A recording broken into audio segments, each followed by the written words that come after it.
2024 ఉగాది రోజున ఏ పనులు చేయాలి, ఏ పనులు చేయకూడదు? తెలుగువారి మొట్టమొదటి పండుగ ఉగాది. ఉగాది పండుగను తెలుగు సంవత్సరాది అని కూడా అందుకే పిలుస్తారు. తెలుగువారికి ఈ పండుగ అనేది చాలా ముఖ్యమైనది. ఉగా అంటే నక్షత్ర గమనం లేదా నక్షత్రం జన్మించడం లేదా ఆయుష్ అని అర్థం. అంటే ఉగాది పండుగ రోజున ప్రపంచంలోనే జనుల ఆయుష్కు మొదటి రోజును చెబుతున్నారు. ఉగాది పండుగ అనేది చైత్ర శుద్ధ పాడ్యమి రోజున జరుపుకుంటారు. ఈ రోజు నుంచే సృష్టి మొదలైందని నమ్మకం. ఈ సంవత్సరం ఉగాది పండుగ అనేది ఏప్రిల్ 9వ తారీఖున మంగళవారం రోజున వచ్చింది. 2024లో శ్రీ క్రోధీనామ సంవత్సరం పేరున కొత్త సంవత్సరంలోకి అడుగు పెడుతున్నాము. అయితే ఉగాది పండుగ రోజున ఎటువంటి పనులు చేస్తే శుభ ఫలితం ఉంటుంది, ఎటువంటి పనులు చేయడం వలన దరిద్రం వెంటాడుతుందనేది ఈ వీడియోలో వివరంగా తెలుసుకుందాం. వీడియో చూసే ముందు ప్రతి ఒక్కరూ జై శ్రీరామ్ అని కామెంట్ చేయండి. ఉగాది పండుగ రోజున నిద్రలేచిన తర్వాత శరీరానికి మరియు తలకి నువ్వుల నూనె రాసుకుని సున్నిపిండి పెట్టుకుని తలస్నానం చేయాలని శాస్త్రాలు చెబుతున్నాయి. అయితే ఈ విధమైన తలస్నానం అనేది సూర్యుడు ఉదయించకముందే చేయాలి. ఆ సమయంలో చేయడం వలన ఫలితం అనేది ఉంటుంది. అలా కాకుండా సూర్యుడు ఉదయించిన తర్వాత ఎటువంటి తలస్నానం చేసినా దానికి ఫలితం ఉండదని పండితులు చెబుతున్నారు. ఉగాది పండుగ రోజున ప్రతి ఒక్కరూ తప్పకుండా కొత్త దుస్తులను ధరించి ముందుగా గణపతిని పూజించాలి. సూర్య భగవానుడికి అర్ఘ్యం ఇవ్వాలి. అంతేకాకుండా ఈ రోజున గణపతిని పూజించిన తర్వాత తప్పకుండా కాలపురుషుడిని ధ్యానించాలని శాస్త్రాలు చెబుతున్నాయి. అయితే చాలామందికి కాలపురుషుడు ఎవరో తెలియదు. కాలపురుషుడు అంటే మనకు జరిగే కాలానికి అధిపతి అని అర్థం. ఈ సంవత్సరంలో ఎవరు ఏ పనిని ప్రారంభించినా కూడా ఎటువంటి అడ్డంకులు లేకుండా అన్ని పనులు త్వరగా జరగాలి, కాలం బాగా కలిసి రావాలి అనుకుంటే ప్రతి ఒక్కరూ ఉగాది పండుగ రోజున కాలపురుషుడిని ధ్యానించాలి అని పండితులు చెబుతున్నారు. అయితే కాలపురుషుణ్ణి ఏ విధంగా ధ్యానించాలి అంటే విష్ణు సహస్రనామాలను జపిస్తే కాలపురుషుడిని జపించినట్టే అని. విష్ణు సహస్ర నామాలలో కాలపురుషుడు గురించి వివరంగా చెప్పబడి ఉందని కనుక ఆ రోజున ప్రతి ఒక్కరూ గణపతికి పూజ చేసిన తర్వాత కాలపురుషుడి యొక్క అనుగ్రహం కొరకు విష్ణు సహస్రనామాన్ని జపించాలని పండితులు చెబుతున్నారు. తర్వాత తప్పకుండా ఉగాది పచ్చడిని ప్రతి ఒక్కరూ భగవంతుడికి నైవేద్యంగా పెట్టిన తర్వాత స్వీకరించాలి. అయితే ఉగాది పండుగ రోజున వేప ఆకును లేదా వేప చిగురును తప్పకుండా తినాలి అని శాస్త్రాలు చెబుతున్నాయి.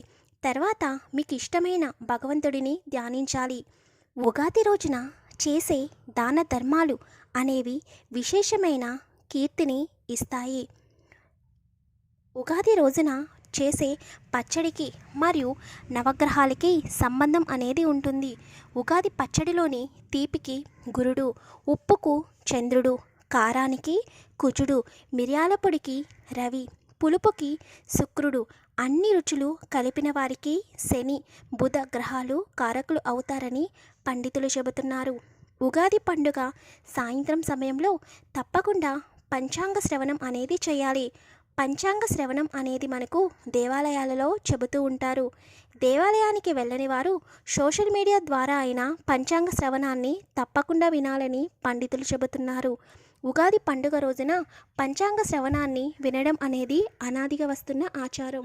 పంచాంగ శ్రవణంలో ఎవరి జాతకం అనేది ఏ విధంగా ఉంది, ఎవరిని పూజించడం వలన గ్రహదోషాలు తొలగిపోతాయి అనేవి స్పష్టంగా వివరించడం జరుగుతుంది. ఇక ఉగాది పండుగ రోజున చెయ్యకూడని పనుల గురించి తెలుసుకుందాం. ఉగాది పండుగ రోజున సూర్యోదయానికి ముందే నిద్ర లేవాలి. సూర్యుడు ఉదయించిన తర్వాత నిద్ర లేవకూడదు. ఆ రోజు ఎవరు కూడా బద్ధకంగా ఉండకూడదు. ఉదయం లేచిన తర్వాత ఇంటిని శుభ్రం చేసుకుని ఇంటి ముందు కల్లాపు చల్లి ముగ్గులు వేయాలి. ఇంటి గుమ్మానికి పసుపు రాసి కుంకుమ బొట్టు పెట్టి మామిడాకుల తోరణం కట్టాలి. ఉగాది పండుగ రోజున ఎవరు కూడా మాంసాహారాన్ని మరియు ఆల్కహాల్ని ముట్టకూడదు. పంచాంగ శ్రవణం చేసేవారు దక్షిణంగా ముఖమును పెట్టుకుని కూర్చుని పంచాంగ శ్రవణం చేయకూడదు. పంచాంగ శ్రవణం అనేది తూర్పు దిక్కుకు లేదా ఈశాన్య దిక్కు లేదా ఉత్తర దిక్కుకు చూస్తూ చేసుకోవచ్చు. ఇలా దక్షిణ దిక్కుకు చూస్తూ పంచాంగ శ్రవణం చేయడం వలన లక్ష్మీదేవి అనుగ్రహం ఉండదు అని పురాణాలు చెబుతున్నాయి. అయితే మనకి పూర్వకాలం నుండి నమ్మకంగా ఉన్న ఆచారం, ఉగాది పండుగ రోజున ఏ పనులు అయితే చేస్తామో ఆ సంవత్సరం మొత్తం అదే పనులు చేస్తూ ఉంటారని పెద్దలు చెబుతూ ఉంటారు. కావున ఉగాది పండుగ రోజున మంచి పనులు చేయడానికి ప్రతి ఒక్కరూ ప్రయత్నించాలి. ఉగాది పండుగ రోజున చలివేంద్రాన్ని పెట్టడం అనేది అనాదిగా వస్తున్న ఆచారం. వేసవికాలం ఎండలు అనేవి మొదలవుతాయి కాబట్టి రోడ్డు మీద వెళ్ళే బాటసారి యొక్క దాహాన్ని నింపడం కోసం ఈ నియమాన్ని పెట్టినట్లు మనకు పెద్దలు చెబుతూ ఉంటారు. ఉగాది పండుగ రోజున కొత్త పనులు చేపట్టడం వలన శుభ ఫలితాలు కలుగుతాయి. ఉగాది పండుగ రోజున ఇంట్లో మాంసాహారాన్ని వండకూడదు. ఉగాది పండుగ రోజున ఇంట్లో పెద్దవారిని దూషించడం, భార్యాభర్తలు గొడవ పడడం, ఇంట్లో అమంగళకరమైన మాటలు మాట్లాడటం చేయకూడదు. వీలైనంత వరకు ఉగాది పండుగ రోజున చేసే దాన ధర్మాలకు ఎక్కువ ఫలితం ఉంటుంది కాబట్టి ఆ రోజున దాన ధర్మాలు చేయడం, ఆవుకి ఆహారాన్ని పెట్టడం వంటివి చేయడం వలన శుభ ఫలితాలు కలుగుతాయి. ప్రతి ఒక్కరికి ఉగాది శుభాకాంక్షలు. ప్లీజ్ వీడియోని లైక్ చేసి షేర్ చేయండి, ఛానల్ని సబ్స్క్రైబ్ చేసుకోండి.